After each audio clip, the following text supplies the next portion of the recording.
Canada और भारत के बीच चल रहे तनाव ने एक बार फिर वैश्विक स्तर पर चर्चा बटोरी है। हाल ही में कनाडा के प्रधानमंत्री जस्टिन ट्रूडो ने भारत पर गंभीर आरोप लगाए, जिससे दोनों देशों के संबंधों में भारी खटास आ गई है। हालांकि अब तक कनाडा भारत के खिलाफ ठोस सबूत पेश करने में असमर्थ रहा है।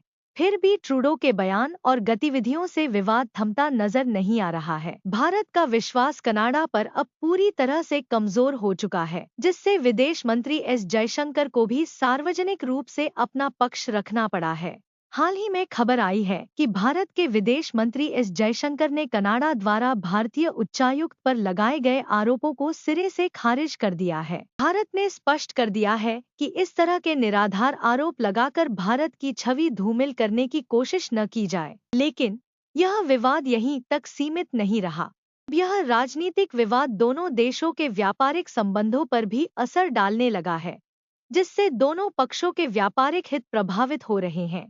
इस कूटनीतिक तनाव के चलते दोनों देशों के कारोबारी क्षेत्र में भी दिक्कतें बढ़ रही हैं। कनाडा के व्यापारियों को इन परिस्थितियों में बड़ी कठिनाइयों का सामना करना पड़ रहा है, जिससे कनाडा की अर्थव्यवस्था पर भी नकारात्मक प्रभाव पड़ने की संभावना है। यह सब तब शुरू हुआ जब 2023 के सितंबर में कनाडा ने खालिस्तानी नेता हरदीप सिंह निज्जर की हत्या का आरोप भारत पर मढ़ा। जब भारत ने इस आरोप के समर्थन में सबूत मांगे, तो कनाडा सरकार उन्हें पेश करने में विफल रही। हाल ही में भारत की राष्ट्रीय जांच एजेंसी एनआईए ने भी कनाडा से हरदीप सिंह निज्जर का डेथ सर्टिफिकेट प्रदान करने की मांग की थी, ताकि जांच को आगे बढ़ाया जा सके। लेकिन अब तक महीनों बीत जाने के बावजूद कनाडा की ओर से इस पर कोई प्रतिक्रिया नहीं मिली है, जिससे अन्य देशों के मन में भी संदेह बढ़ता जा रहा है कि कहीं कनाडा कुछ छिपाने की कोशिश तो नहीं कर रहा। फिलहाल यह विवाद कैसे आगे बढ़ेगा,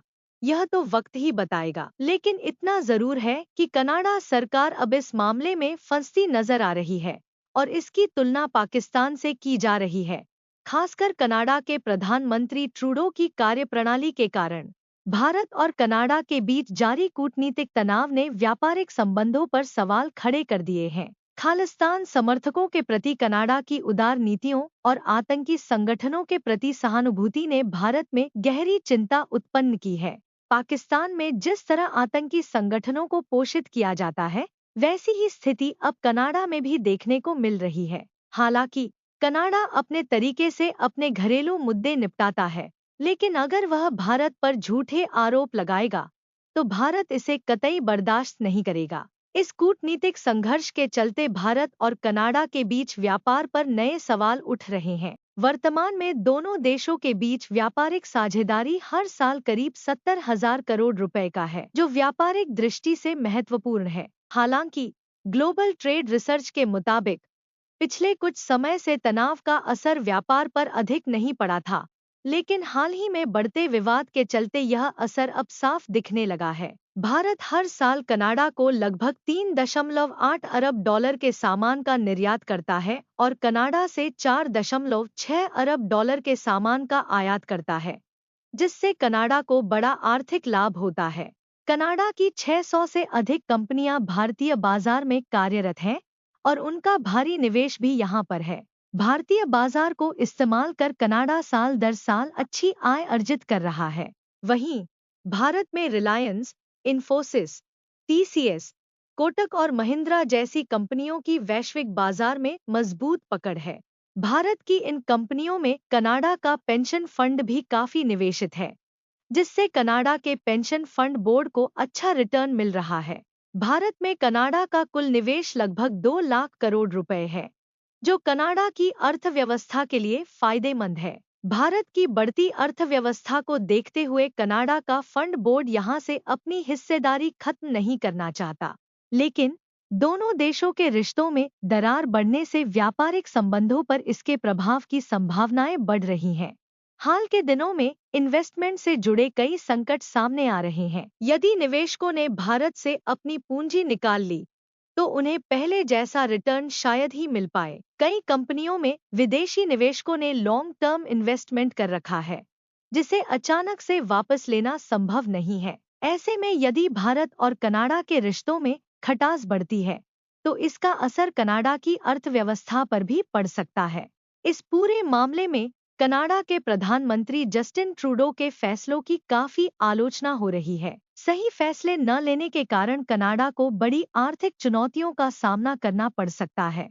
हर साल लाखों विदेशी छात्र कनाडा में उच्च शिक्षा के लिए आते हैं, खासकर भारतीय छात्र, जो शिक्षा के लिए कनाडा को प्राथमिकता देते हैं। लेकिन हालिया खबरों के अनुसार भारतीय छात्रों की संख्या में तेजी से गिरावट आई है, जो कि कनाडा की अर्थव्यवस्था के लिए एक बड़ा झटका साबित हो सकता है। पहले विदेशी छात्रों के लिए कनाडा में पढ़ाई के लिए 10,000 कनाडाई डॉलर का बैंक गारंटी सर्टिफिकेट लेना जरूरी था। अब इसे बढ़ाकर और अधिक कर दिया गया है, जिससे छात्रों पर अतिरिक्त आर्थिक बोझ पड़ रहा है। अगस्त 2024 तक कनाडा में पहुंचे कुल 3,74,000 इंटरनेशनल छात्रों में से 1,37,000 भारतीय छात्र थे, जो कि कुल संख्या का लगभग 37% हिस्सा बनाते हैं। इन छात्रों से कनाडा की अर्थव्यवस्था को हर साल लगभग 4.4 बिलियन डॉलर की आय होती थी, जो अब खतरे में पड़ सकती है। इस स्थिति को देखते हुए सवाल उठता है कि क्या भारतीय छात्रों को कनाडा में पढ़ाई के लिए जाना चाहिए या नहीं? क्या यह उनकी मेहनत और पूंजी के लिए उचित होगा? हमें अन्य विकल्पों की ओर देखना चाहिए। अगर आपको यह जानकारी उपयोगी लगी हो, तो इसे अपने मित्रों के साथ शेयर करें और ऐसे ही अन्य जानकारियों के लिए हमारे चैनल को सब्सक्राइब करें। जय श्री राम।